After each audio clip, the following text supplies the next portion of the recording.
Thanks for downloading a 3CR podcast. 3CR is an independent community radio station based in Melbourne, Australia. We need your financial support to keep going. Go to www.3cr.org.au for more information and to donate online. Now stay tuned for your 3CR podcast.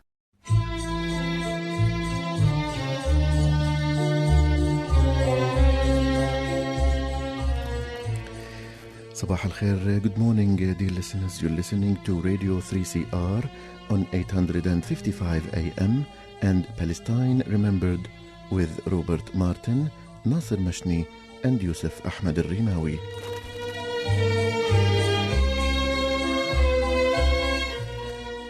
Palestine Remembered is Australia's only English-language radio program that is totally dedicated to Palestine. We'd like to welcome those listening on 855 and those that will join us on podcast at 3cr.org.au.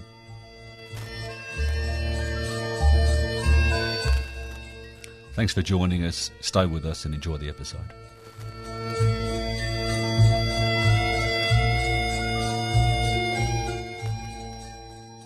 Good morning, Robert and Nasser. Morning, boys. Good morning, listeners. It's good to see the team is back. The full complement. It's actually been a while. It has. Yeah. So we are going to speak about 3 or 4 topics this week. We will speak about the home demolitions in Walajeh in West Bank, Walajeh village.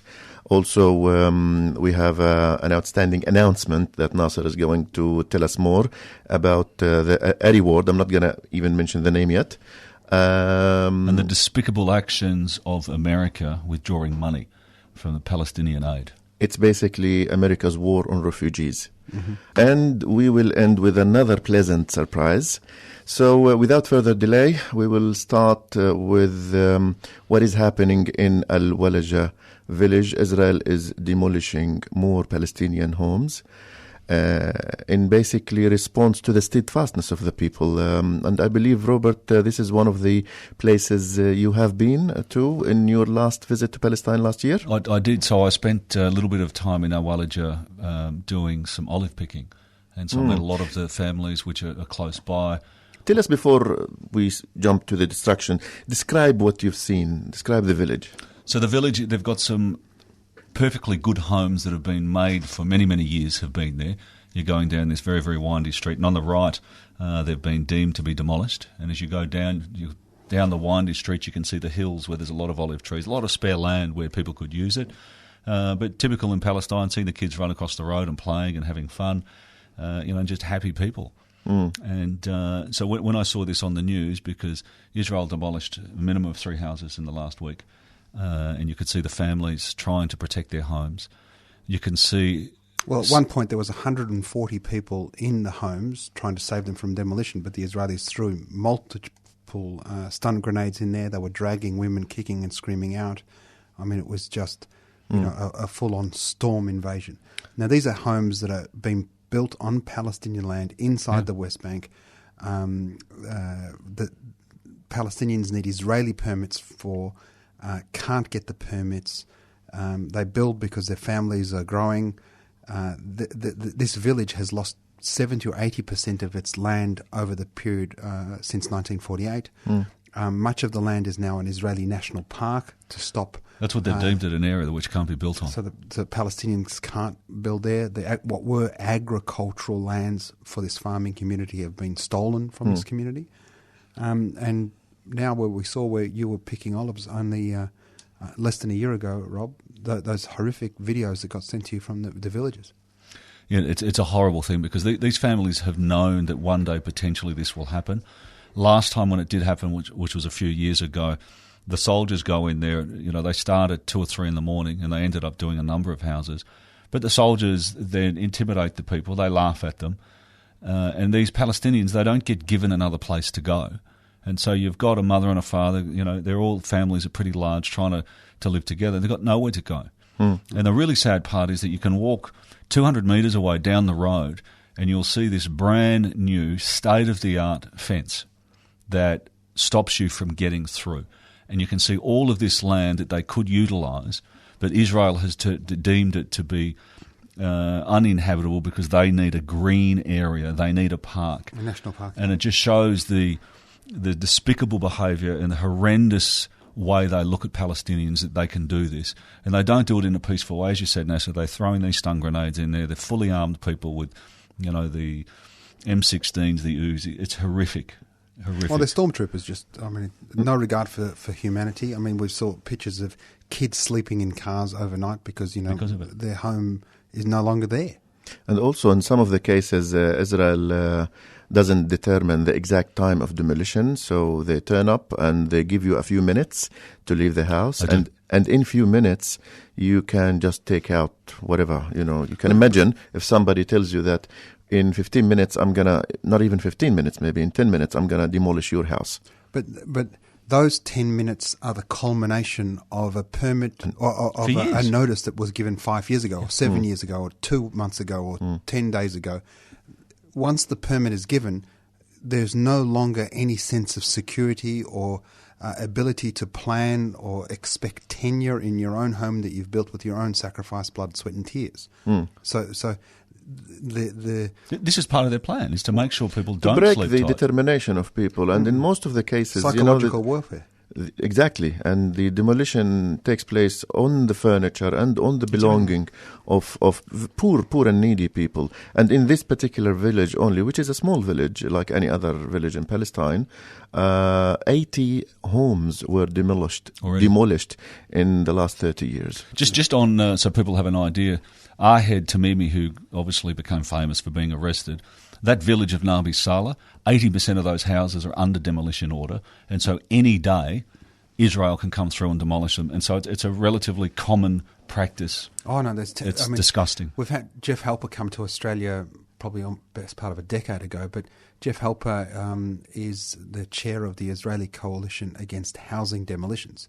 And since 1967, it's tens of thousands of homes. It's not 80, it's not 2, it's tens of thousands of Palestinian homes have been razed by Israel to make way for Jewish settlement. That's exactly and what you're also saying, to break, like you said, the psychological warfare. Another depraved action that Israel actually does is, rather than demolish people's houses, they give them the option to either do it themselves because they don't have the money to pay for the fine. And so to see these families demolish their own home to save money with their own is hands. Just sickening. So a message of solidarity to the people of Walajeh and to all the people in Palestine who show unbreakable steadfastness against this brutal occupation. Next is UNRWA. UNRWA is the United Nations Relief and Work Agency, a UN body that was founded in the early 50s to provide education, healthcare to the newly born Palestine refugee problem back in the late 40s, early 50s. Well, we should say, Yousef, in fact, UNRWA initially was also charged with the responsibility of Jewish refugees, not just Arab refugees. Yep. It had to look after the Jews. Now, Israel accepted responsibility for the Jewish refugees, but Resolution 194, which said that all Palestinian refugees must be allowed to return to their homes or be compensated as soon as practicable, this was a condition upon Israel's entry into the United Nations. And Israel accepted that condition. And they had to satisfy that condition before their entry. Now, here we are in our 71st year of Israel being a full member of the United Nations. And it still has not to honour it. Now, since that time and the 750,000 Palestinians that were ethnically cleansed during Al-Nakba in 1948, today they number some 5.5 million people.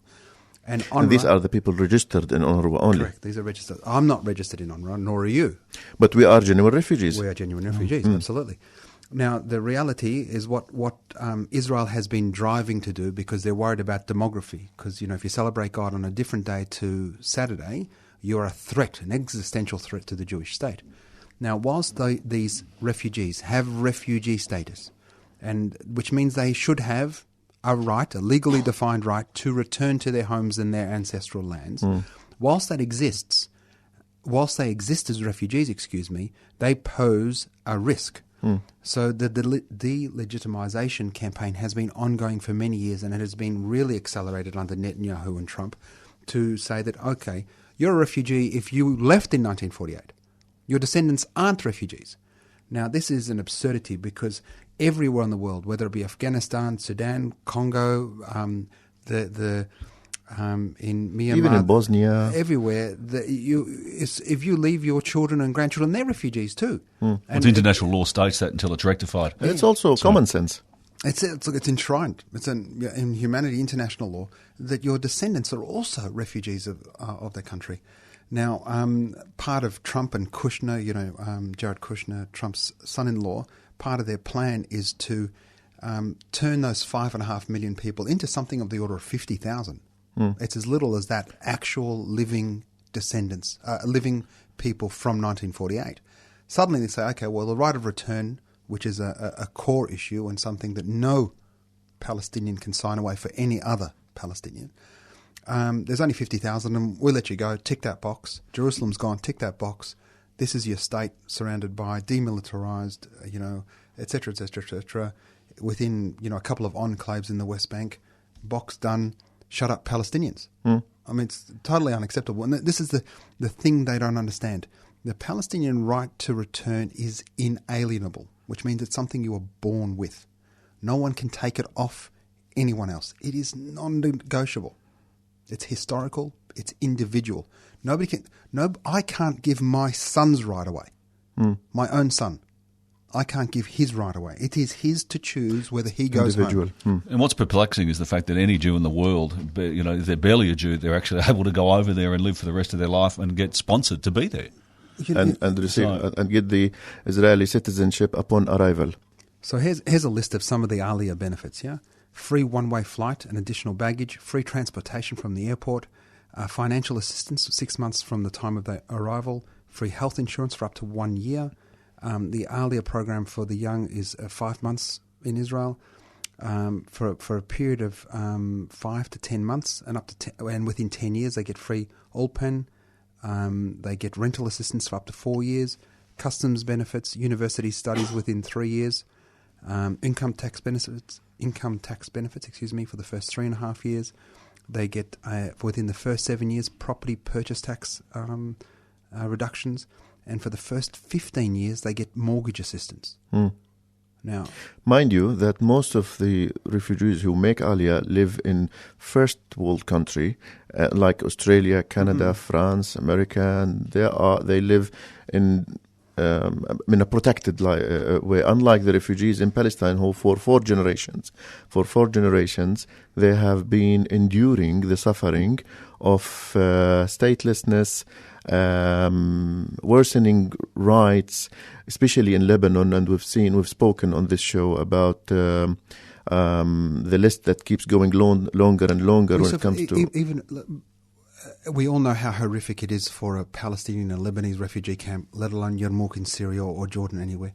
If you're a Palestinian Israeli, an Arab Israeli as they're called, a full citizen, voting rights and all those things, that person, male or female, can't marry a non-Israeli and give them citizenship. My brother.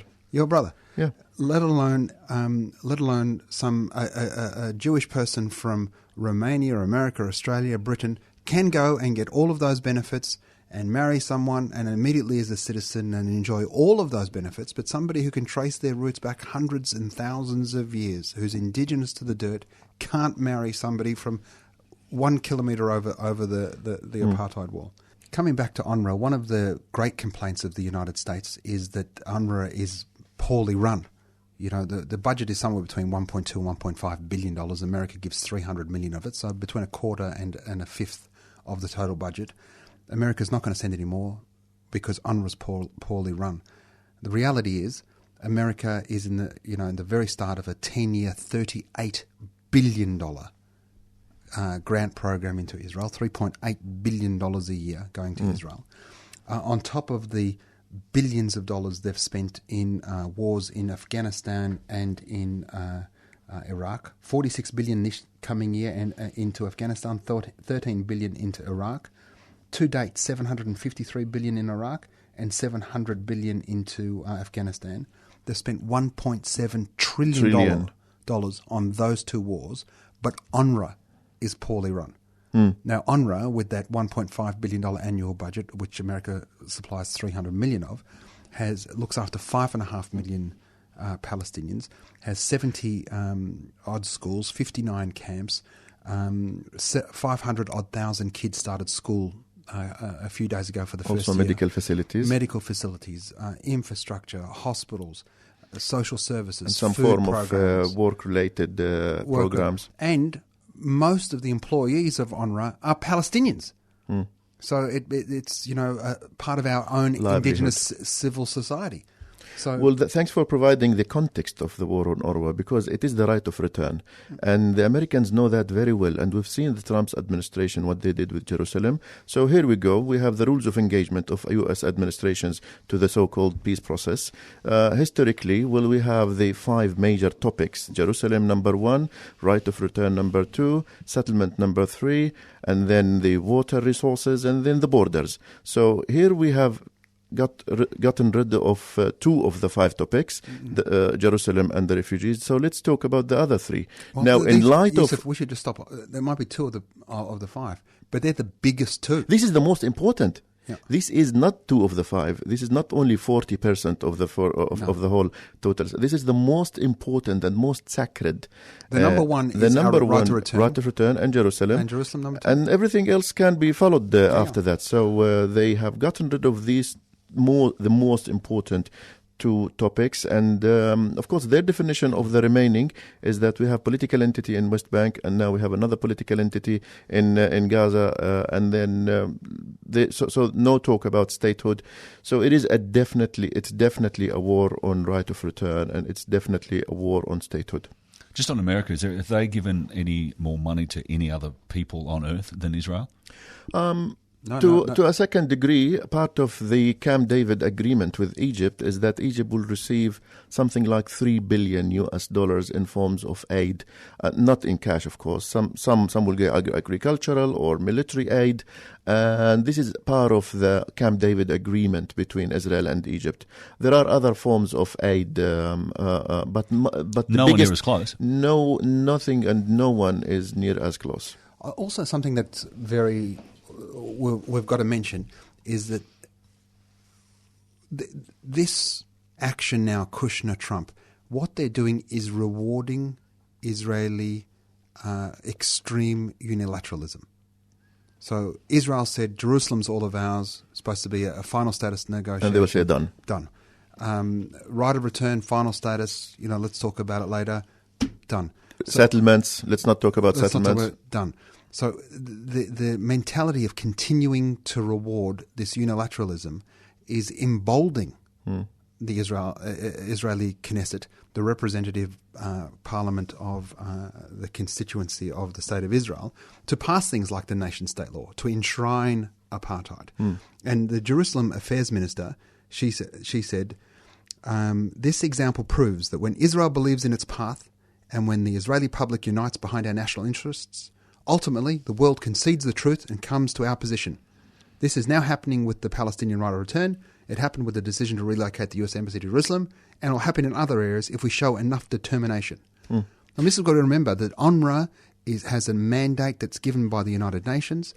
UNRWA's mandate can only be taken away by the United Nations.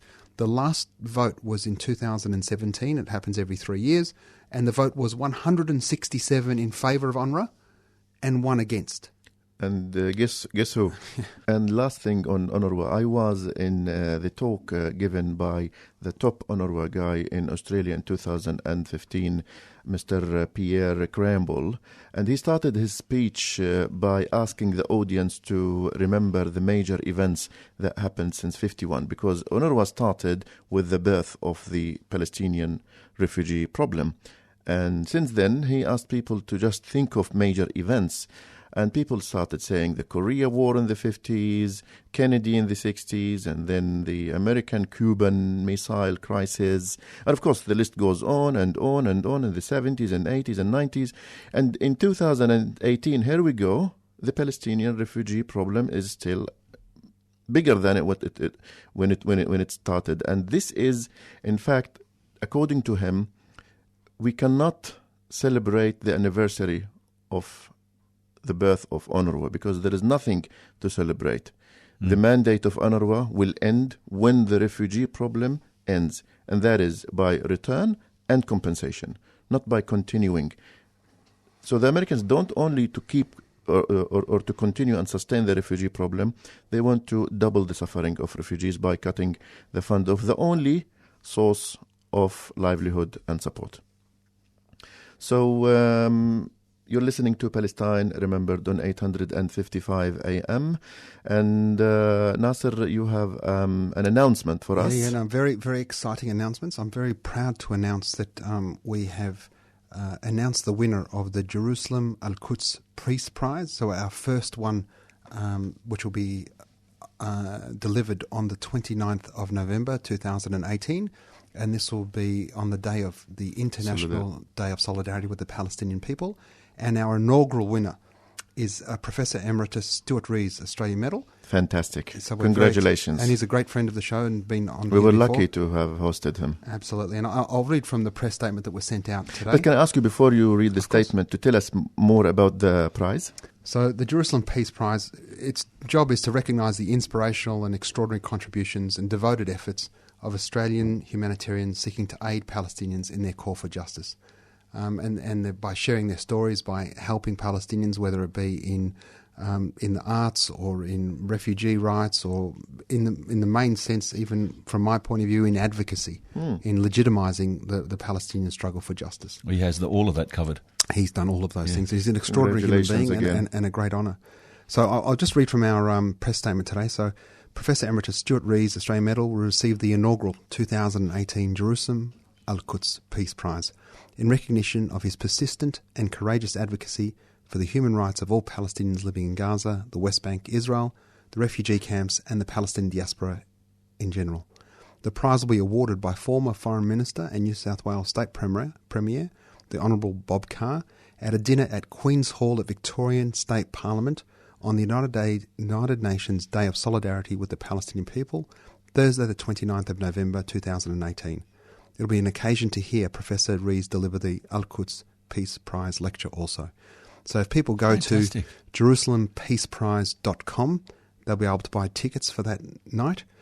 There are early bird tickets available now, and they'll get more expensive as we get closer to the date. So jerusalempeaceprize.com, go on there and buy yourself a ticket. Buy a table, it'd be great. Bring 9 of your friends or 10 people, and we'd love to see you there.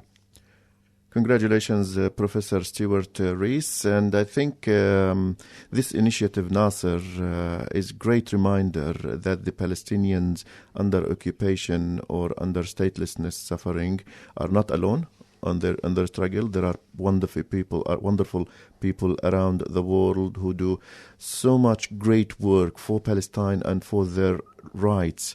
And these people need to be recognized because they've done that for decades, some of them, and they will continue to do that with no return. They will do that because they seriously and sincerely believe in the importance of standing up to the Palestinian rights, to the Palestinian just rights of self-determination and independence. So I really would like to thank those who thought of this initiative. It's great to acknowledge the efforts of people like this. So this is an APAN and Australians for Palestine initiative, and I want to say thank you, Nasser, because you are a member of both of. Thank you, Yousef. I think as welcoming as those words are, we are humbled by people like Professor Stuart Rees. Absolutely. And when you consider, the privilege that a white male who a tenured university professor, what is available to him from the point of view of, access to restaurants, access to thought leaders, access to opportunities. It's very easy as a university professor, a tenured professor, a white guy called Stuart Rees, to really just take a nice, cushy road, a bit of reading, a bit of research, a couple of papers, and just, really live off the fat. Nice glasses of red, some good steaks, some international travel, a talk here, a talk there. Considering the alternative of supporting the Palestinians. Because the absolute opposite of that, the costs. The absolute opposite of that convertible ride down the coast is... Because supporting Palestinians is choosing to support comes Palestine with a price. Yeah, it's not for free. It's a big cost. And I'm sure Professor Rees will talk about the challenges he had when he awarded the Sydney Peace Prize to Hanan Ashrawi. In 2000. 3. Yeah, and the challenges that he faced dealing with a very vicious Zionist attack upon the integrity of the Sydney Peace Foundation, upon the very institution that Stuart had built in Sydney University, and upon his own personal integrity. Now, he never, ever bowed to that pressure, never, before or after. And when considering what opportunities he could have had when he compares his life with his peers, compared to, the life that he's chosen to lead. You could go faster and further without support. Well, this is the measure of humanity, because many people will choose the easy life. And for this, we really think that initiatives like this are great, and to acknowledge the efforts of great people. Now, Yousef, it's not often that we've got two pieces of exciting news, but today we do have a second piece. Tell us your news. Well, I am very excited, and the team we have in Anaa min hunak, I am from there, the Arabic show on 3CR, are really delighted that this show will be aired in Palestine as of next Monday, and it will be 4 p.m. Jerusalem time. And I can't tell you how much heart warmed and how much, excited we are, maybe a bit scared as well, that our little initiative that we started on the 5th of April this year has seen this kind of progress and success, and also to see the connection. What's important we need to tell our listeners just how big the connection is. So in 5 months, you're now on a radio station in Jerusalem, in Palestine, being beamed to Palestinians in Palestine. The show I Am From There, We Are Here in Australia, about Palestinians that are from there to Palestinians, and we've got millions of listeners of this radio station. Yes, it's not a little radio station. It's a proper big commercial enterprise. And we are very lucky to be part of Raya FM in Palestine, and they, I think the connection between Palestinian refugees and homeland. The symbolic meaning and value of that, and the importance of the topics, because from a Palestinian media in Arabic point of view, there is a little bit of a gap in the representation of the news of refugees, especially in areas of conflict. And we've seen that in Iraq, we've seen that in Syria, we've seen that sometimes in Lebanon. I don't want to say that there is absence of their news in Palestinian news outlets, but there is a little bit of underrepresentation in time of calamities, like we've spoken about Yarmouk two weeks ago. So the value of the content and the connection between refugees and homeland is what made Raya FM take the decision and put the show as it is. So, I'm wrapped for you. I think it's fantastic news. So congratulations to you and your team, Yousef. Thank you. I would like to mention the name of Tarek and Dareen Fahmy, my co-presenters in the program, who have done amazing work for in the lead up to that, and we will continue, inshallah. And when is it in Melbourne, the show, so people can tune in? 10 p.m. every Monday on 3CR, and it's going to be pretty much the same time, simultaneously broadcasted in Palestine. That's fantastic. In Jerusalem, in West Bank, in Gaza, in 48 areas across the historical Palestine. So people in Palestine can tune in 4 p.m. Jerusalem time. Nasser, we're heading towards the end of the show, but we have one more announcement. Yes. Yeah. So the Australian Labor Party is having their triennial conference, and at their the national conference, what they do is decide the platform under which they're going into the next election with. Now, APAN has been working with our supporters within the Australian Labor Party to advocate for the next Labor government to immediately recognise the state of Palestine. State, yeah. So if you're interested in helping APAN to lobby union officials, delegates, Labor delegates, members of the local Labor Party branches, etc., go on to apan.org.au, and we'll be holding some training sessions nationally in each state to teach people how to effectively advocate for the Labor Party to recognise the state of Palestine when they're next elected. And based on current polls, Bill Shorten will be our Prime Minister in April or May next year. And what we'd like to do is bind him and Penny Wong to immediately recognise the State of Palestine. The current Labor position says that if there is no movement in the current negotiations, Labor will talk to like-minded countries and think about recognising the State of Palestine, which is just, very light, broad. It's never going to happen. So with this, we have come to the end of another edition of Palestine Remembered. Thank you, Robert. Thank you, Yousef. Thank you, Nasser. Thank you, listeners. Thank you all. Thanks, boys. For tuning in, and remember to tune in next Saturday, same time, 9:30 in the morning. Until then, this is us. Have a great time and salam. Goodbye.